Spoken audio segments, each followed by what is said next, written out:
അനു ജീവനും ഒന്നിക്കുന്നു. നിജം സത്യം എന്താണെന്നൊന്ന് അറിഞ്ഞാൽ നമുക്ക് അവിടെ ശരിക്കും നിങ്ങളുടെ കല്യാണം തീരുമാനിച്ചോ? നമ്മുടെ ഇവിടെ എല്ലാരും പറയണ്ടേ നിങ്ങൾ ഒരു ഇപ്പൊ ഫിക്സ് ചെയ്തു എല്ലാമായി ഫിക്സ് ചെയ്തതില്ല പിന്നെ ആരുമായിട്ടോ? ഇത് എന്റെ ബെസ്റ്റ് ഫ്രണ്ട് ആണ് ജീവൻ. ഇപ്പം ഈ ഇൻഡസ്ട്രിയിൽ എനിക്ക് ബെസ്റ്റ് ഫ്രണ്ട് എന്ന് പറയുമ്പോൾ പുള്ളിക്കാരൻ മാത്രമേ ഉള്ളൂ. മെയിലിൽ നോക്കുകയാണെങ്കിൽ ഗേൾസ് സൈഡിൽ നോക്കുകയാണെങ്കിൽ ഒരുപാട് പേരുണ്ട്. ബോയ്സിന്റെ സൈഡിൽ ഇവൻ മാത്രമേ ഉള്ളൂ. അപ്പം ഈ റീല് ചെയ്യുന്നതാണെങ്കിലും ഫോട്ടോഷൂട്ട് ചെയ്യണമെങ്കിലും എവിടെയെങ്കിലും പോവുകയാണെങ്കിലും ഞാനും ജീവൻ ഒരുമിച്ചൊക്കെ. അപ്പം അങ്ങനെ കാണുമ്പോൾ എല്ലാവർക്കും സ്വാഭാവികമായി അങ്ങനെ ചിന്തിക്കുമല്ലോ എല്ലാവരും. അങ്ങനെ ചിന്തിച്ചാണ് ഓരോന്ന് ഇറക്കുന്നത്. പക്ഷെ എനിക്ക് തോന്നുന്നത് എല്ലാരും പറയുന്നത് ഇപ്പൊ നിങ്ങൾ നമ്മളെ പറ്റിക്കാൻ വേണ്ടിയിട്ട് ഇങ്ങനെ ഫ്രെയിം ചെയ്തൊരു കഥ ഉണ്ടാക്കണതാണ്. ശരിക്കും ഒരു ദിവസം നമ്മളൊരു സുപ്രഭാതത്തിൽ ദാ അനുവും ജീവനും തമ്മിലുള്ള കല്യാണം തീരുമാനിച്ചു, ഇന്ന ദിവസം കല്യാണം തുടങ്ങിയ സമയം തൊട്ട് ഞാൻ സഹിച്ചോണ്ടിരിക്കുകയാണ്. എന്താടാ അങ്ങനെയല്ലല്ലോ ഇപ്പോഴും പറഞ്ഞതല്ലേ ജീവൻ?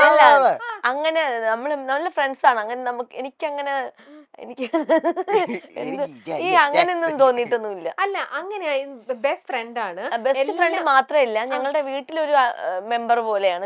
പിന്നെ ഒരാളെ പെട്ടെന്ന് കല്യാണം കഴിക്കാൻ പറ്റുമോ? പിന്നെ നല്ല ഫ്രണ്ട് ആണ്. വീട്ടിൽ എല്ലാവരുമായിട്ട് ജെല്ലാവുന്നുണ്ട്. വീട്ടിൽ ഇഷ്ടമാണ്. എനിക്ക് അങ്ങനെ ആയി കഴിഞ്ഞാൽ എനിക്ക് ഇഷ്ടപ്പെടാനൊന്നും പറ്റത്തില്ല. അപ്പൊ പിന്നെ ഇത് ഒന്നും സെറ്റ് ആവാത്ത ആളെ വേണോ കല്യാണം കഴിക്കാൻ? അങ്ങനെയൊന്നുമില്ല. പിന്നെ എങ്ങനെയാ ഇപ്പൊ എന്റെ മനസ്സിൽ അങ്ങനെ പ്രണയം അതൊന്നും ഇപ്പൊ ഇല്ല. എന്നാലും അതെന്തോ ഒരു എസ്കേപ്പിസമാണ്. അന്ന് നീ അറിയുന്നത് അല്ല. അങ്ങനെയല്ല. അങ്ങനെ ഞാൻ ജീവൻ തമ്മിൽ അങ്ങനെയൊന്നുമില്ല. നല്ല ഫ്രണ്ട്സ് ആയിട്ട് പോവുകയാണ്. പിന്നെ അത് അസൂയപ്പെടുന്ന കുറച്ച് പേര് കാണും. അവരൊക്കെയാണ് ഇങ്ങനെ ഉണ്ടാക്കി പറയുന്നത്. ഇപ്പൊ എന്നോട് തൊട്ട് മുമ്പേ പറഞ്ഞു എന്റെ കല്യാണം വേറൊരാളായിട്ട് ഫിക്സ് ആയിരുന്നു. അത് ആൾക്കാർ എന്നെ ഉണ്ടാക്കി പറയുന്നതാ. തങ്കച്ചേട്ടനായിട്ട്. പിന്നെ വേറെ ആരൊക്കെയാണ് ഒത്തിരി പേര് പറയാൻ പാടില്ലാത്ത ഫോട്ടോഷൂട്ടൊക്കെ ചെയ്ത കുറെ ഫോട്ടോസ് ഉണ്ട് ചേച്ചി. അപ്പൊ അതൊക്കെ വെച്ചിട്ട് കുറെ ആൾക്കാർ. അത് മാത്രമല്ല എന്റെ കൂടെ ഏതെങ്കിലും ഒരു ഫാൻ ബോയോ അല്ലെങ്കിൽ ആരെങ്കിലും വന്ന് ജസ്റ്റ് ഒരു ഫോട്ടോ എടുത്തു കഴിഞ്ഞാൽ ആ പുള്ളിക്കാരൻ ഇൻസ്റ്റാഗ്രാമിൽ സ്റ്റോറി ഇട്ട് ഞാൻ അത് ടാഗ് ചെയ്തിട്ട് കഴിഞ്ഞാൽ പിറ്റേ ദിവസം യൂട്യൂബിൽ വരും അനുവും ഈ ഒരാളുമായിട്ട് കല്യാണം ഉറപ്പിച്ചു, അനുവിന്റെ ഭാവി വരാൻ എന്നൊക്കെ പറഞ്ഞ് ഇറങ്ങുന്നുണ്ട്. അങ്ങനെ എത്ര എണ്ണം കേട്ടു? എത്ര പേര്? ഒരുപാട് 10-15 പേര്. 15 പേരോ? എന്റെ അമ്മേ. അതുകൊണ്ട് ഞാൻ പിന്നെ അതൊന്നും മൈൻഡ് ചെയ്തില്ല. അപ്പൊ ജീവനാണെങ്കിൽ ഇങ്ങനെ എത്ര പേരുടെ കെട്ടിന്നുള്ള ഇത് കിട്ടിയിട്ടുണ്ട്? ഒത്തിരി പേര്. ഒരുപാടുണ്ട് ചേച്ചി. ആണല്ലേ? നമ്മൾ ഈ ഷോർട്ട് ഫിലിംസും ഈ ഫോട്ടോഷൂട്ടൊക്കെ ചെയ്യുമ്പോ അങ്ങനെ വരും. പക്ഷെ ഇതിപ്പോ സത്യമായിട്ടും നിങ്ങളിപ്പം ഒരുമിക്കാൻ കൂട്ടാക്കുന്നില്ല. നമ്മൾ നല്ല ഫ്രണ്ട്സ്. എനിക്ക് ജീവന്റെ ഭാഗത്തുനിന്ന് ഒരു നല്ലൊരു ഇതുണ്ട്. പക്ഷെ എപ്പോഴും ഞാൻ വീണ്ടും ചോദിച്ചപ്പോൾ ജീവൻ അനുമോൾ അങ്ങനെ അങ്ങ് അവോയ്ഡ് ചെയ്ത് വിടുകയാണ് ജീവന്. പറയടാ അങ്ങനൊന്നും ഇല്ല. അതല്ലേ പറഞ്ഞോണ്ടിരിക്കുന്നത്. അങ്ങനൊന്നും ഇല്ല. ശരി, എന്നാ അങ്ങനെയൊന്നും ഇല്ലെങ്കിൽ അങ്ങനെയൊന്നും ഇല്ല, പോട്ടെ. അപ്പൊ ഞാൻ വിചാരിച്ചു ശരിക്കും ഇപ്പൊ കല്യാണം നിങ്ങളുടെ ഡേറ്റ് തീരുമാനിച്ചു എന്നാട്ടോ വിചാരിച്ചു. ഡേറ്റ് ഇങ്ങനെ നവംബർ 24-25 കല്യാണം എന്നുള്ളത് അങ്ങനെ പറഞ്ഞിട്ടുണ്ട്. ഇത്ര ഉണ്ടായത് അതിൽ നിന്നാണ് ഒരുപാട് ഇതായത്. കാരണം ഞാൻ ഐശ്വര്യ രാജീവ് പുള്ളിക്കാരുടെ കല്യാണത്തിന് പോയിട്ടുണ്ടായിരുന്നു. ഇപ്പൊ കഴിഞ്ഞ മാസമായിരുന്നു കല്യാണം. ആ ടൈമില് ഞാനും ഷിയാസിക്ക ആതിര മാധവൻ കൂടെ റിസപ്ഷൻ കഴിഞ്ഞ് ഇറങ്ങിയ സമയത്ത് മീഡിയക്കാർ ചോദിച്ചു എപ്പോഴാ കല്യാണം എന്ന് ചോദിച്ചു. അനുവിനെ കല്യാണം കഴിപ്പിച്ച് വിടുന്നില്ലേ എന്ന് ചോദിച്ചു. അപ്പൊ ഷിയാസിക്ക പറഞ്ഞു അനുവിന്റെ കല്യാണം ഉടനെ ഉണ്ട് നവംബർ 24-25 എന്ന് പറഞ്ഞു. അപ്പം ഞാൻ പെട്ടെന്ന് ശരി അങ്ങനെ തന്നെ ഇരിക്കട്ടെ. പിന്നെ ചോദിക്കത്തില്ലല്ലോ മീഡിയക്കാർ. എവിടെ ഇനാഗുറേഷന് പോയാലും ഏതെങ്കിലും ഒരു പ്രോഗ്രാമിന് പോയാലും ഏതെങ്കിലും ഫംഗ്ഷൻ എന്ത് പോയാലും മീഡിയക്കാർ ആദ്യം ഒന്ന് ചോദിക്കുന്നത് എന്നാ അനുവിന്റെ കല്യാണം, എന്നാ അനുവിന്റെ കല്യാണം, എന്നാ അനുവിന്റെ കല്യാണം.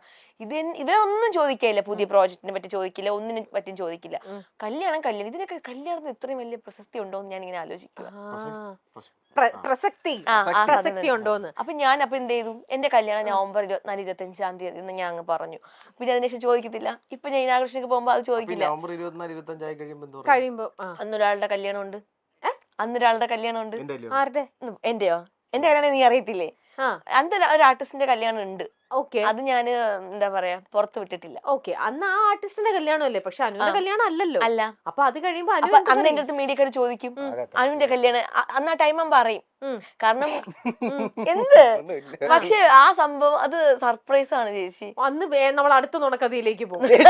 ചേച്ചി അത് പൊളിക്കരുത്, സർപ്രൈസ് ആയിട്ട് വെച്ചിരിക്കുകയാണ്. അതെ അത് നവംബർ സർപ്രൈസ് 24 ആണ്. ആവട്ടെ. അതെ പ്രേക്ഷകർക്ക് ഒരു സർപ്രൈസ് ആണ്. ഓ ഓക്കെ. അല്ല അതെ, ഇത് നാളെ അത് നീളെ എന്റെ ആകാം, വേണമെങ്കിൽ വേറൊരാളുടെ ആകാം, അങ്ങനെ നിങ്ങളുടെ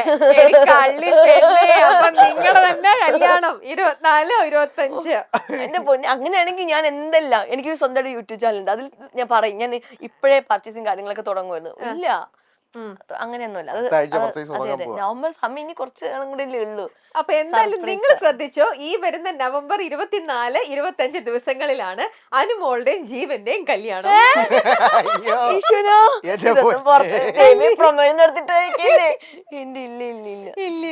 ഇല്ല. ഓക്കെ, നമുക്കപ്പൊ അന്ന് അറിയാം ആരുടെയാണ് ശരിക്കും അന്ന് കല്യാണം. അതെ ശരിക്കാ, എന്തായാലും ഒരാളുടെ കല്യാണമാണത്. ആണ്. അതെ ശരി. എന്തായാലും നല്ല ബ്ലഷ് ചെയ്തിട്ടാണ് അത് പറയണത്. Let's wait and see. എനിക്ക് ഇഷ്ടപ്പെട്ട ഒരാളുടെ കല്യാണമാണ്. ഞാൻ ഒരുപാട് സ്നേഹിക്കുകയൊക്കെ ചെയ്യുന്ന ഒരാളുടെ കല്യാണം. ആണോ? എന്നാ ജീവൻ വേറെ ആരെങ്കിലും കല്യാണം കഴിക്കാൻ പോണോ? അല്ല, നോക്കട്ടെ. ശരി. അപ്പൊ ഇങ്ങനെ കൊറേ ഇങ്ങനെ കേൾക്കുമ്പോഴേക്ക് ജീവൻ എന്താ തോന്നണേ, ഇവളെ എന്നാ പ്രേമിച്ച് കളഞ്ഞാലോ, ഇവളെ എനിക്ക് സെറ്റ് ആവുന്ന അങ്ങനെ എപ്പോഴെങ്കിലും നിങ്ങൾക്ക് ശരിക്കും തോന്നിയിട്ടുണ്ട്? കാരണം നിങ്ങൾക്ക് ജെനുവനായിട്ട് ഇങ്ങനെ ഒന്നും ഇല്ലെങ്കിൽ ഇങ്ങനെ എപ്പോഴും കേൾക്കുമ്പോൾ നിങ്ങൾ തമ്മിലുള്ള ഫ്രണ്ട്ഷിപ്പിന്റെ പുറത്ത് സ്വാഭാവികമല്ലേ നമുക്ക് തോന്നാം, ഓക്കെ ഇതെനിക്ക് സെറ്റ് ആവൂ ഇവള്, അങ്ങനെ തോന്നി. അതെന്താന്നറിയാവോ തോന്നാത്ത, നമ്മൾ ഫുൾ ടൈം എന്താ പറയണ്ടേ, ടോം ആൻഡ് ജെറി ആയിട്ട് നടക്കുന്നത്. അപ്പൊ അങ്ങനെ ആവുമ്പോ നമ്മൾ കൂടുതൽ എല്ലാ കാര്യങ്ങളും ഓപ്പൺ സംസാരിക്കും. നമ്മൾ ഈ വെബ് സീരീസ് ചെയ്തപ്പോ തൊട്ട് അങ്ങനെ ഒരു ക്യാരക്ടർ ആയിരുന്നു അതിനകത്ത്. എന്ന് വെച്ചാൽ റൊമാൻസും അങ്ങനെ അല്ല, റൊമാൻസിന് മാത്രമല്ല, അവര് ഈ രണ്ട് ക്യാരക്ടർ തമ്മിൽ എപ്പോഴും അങ്ങോട്ടും ഇങ്ങോട്ടും അടിയും വഴക്കൊക്കെ ഉണ്ടായിരുന്നു. അപ്പൊ അങ്ങനെ വന്ന് ആ ഒരു ക്യാരക്ടറിൽ തന്നെ നമ്മളായി. പിന്നെ ഞങ്ങൾ രണ്ടുപേരും തമ്മിൽ അങ്ങനെ ഒരു ഈ കണക്ഷൻ ആണുള്ളത്. അങ്ങോട്ടും ഇങ്ങോട്ടും ചുമ്മാ അടിയും വഴക്കും, അല്ലെങ്കിൽ എന്താ പറയണ്ട, ഒരു അങ്ങനെ ഒരു വേറൊരു രീതിയിലേക്ക് ഇതുവരെ അങ്ങനെ നമ്മൾ ചിന്തിച്ചിട്ടില്ല. അതായത് മറ്റേ അബിവേഡ്സ് അതിന്റെ 2021 ആണോ? ലാസ്റ്റ് മന്ത് ആ ടൈമിലാണ് നമ്മൾ സ്റ്റാർട്ട് ചെയ്തത്. അബി മഹി അല്ല, അന്ന് ആ ടൈമിൽ അബിവേഡ്സ് മഹി ആയിരുന്നു. അത് ഒരു എനിക്കൊന്ന് ഒരു എത്ര 3 ഇയർ പോയി കാണും. അത് കഴിഞ്ഞ് സ്റ്റോപ്പ് ചെയ്തു. അത് കഴിഞ്ഞ ശേഷം ഇപ്പൊ വീണ്ടും തുടങ്ങാൻ പോകും അബി മഹി. അത് ഭയങ്കര നല്ല വ്യൂവേഴ്സ് ഉള്ള ഒരു പ്രോഗ്രാം. പേര് മാറ്റി അബി മഹി. അതെ, അത് പ്രേക്ഷകരുടെ നിർബന്ധപ്രകാരമാണ് അതിപ്പോ വീണ്ടും തുടങ്ങുന്നത്. ആ ടൈമിൽ ഒരു ലോക്കൽ ചാനലിലായിരുന്നു ആ ഒരു പ്രോഗ്രാം പൊക്കോണ്ടിരുന്നത്. പക്ഷെ നല്ല വ്യൂസ് ആയിരുന്നു. യൂട്യൂബിനകത്തൊക്കെ 1 മില്യൺ 2 മില്യൺ അങ്ങനെ പോകുമായിരുന്നു. വെറുതെ തുടങ്ങിയതായിരുന്നു ആ പ്രോഗ്രാം. പിന്നെ അത് ആ ഒരു ചാനലിൽ നിന്നും വേറൊരു ചാനലിൽ ഡയറക്ടർ തുടങ്ങി, ഒരു പുതിയ ചാനലൊക്കെ തുടങ്ങി.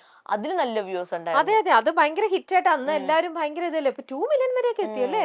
എല്ലാവർക്കും ഇഷ്ടമായിരുന്നു, എല്ലാരും കാണുന്നുണ്ടായിരുന്നു. ഭയങ്കര രസമാണ്. കാരണം നമ്മള് ഒരു വീടിനകത്ത് ഒരു ഭാര്യയും ഭർത്താവും, സ്നേഹിച്ച് കല്യാണം കഴിച്ചു, അത് കഴിഞ്ഞിട്ട് പിന്നെ നമ്മൾ ഡിവോഴ്സ് ചെയ്യാൻ വേണ്ടിട്ട് നടക്കുന്നതാ.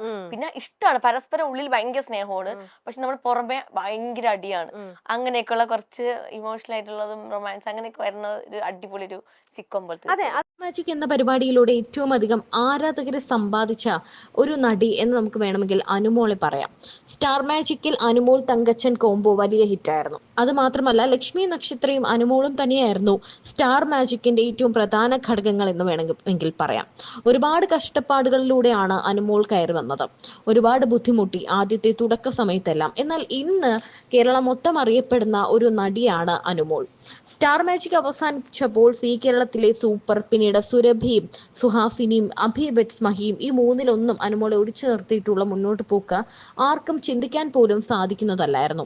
കാരണം അത്രത്തോളം ഈ നടിയെ സ്നേഹിക്കുന്നവരാണ് ഈ പരമ്പരയുടെ ആരാധകർ എന്ന് വേണമെങ്കിൽ നമുക്ക് പറയാം. അനുമോളുടെ കുട്ടിത്തമുള്ള സംസാരവും ഭംഗിയും എല്ലാമാണ് ആരാധകർ ഇഷ്ടപ്പെടുന്നത്.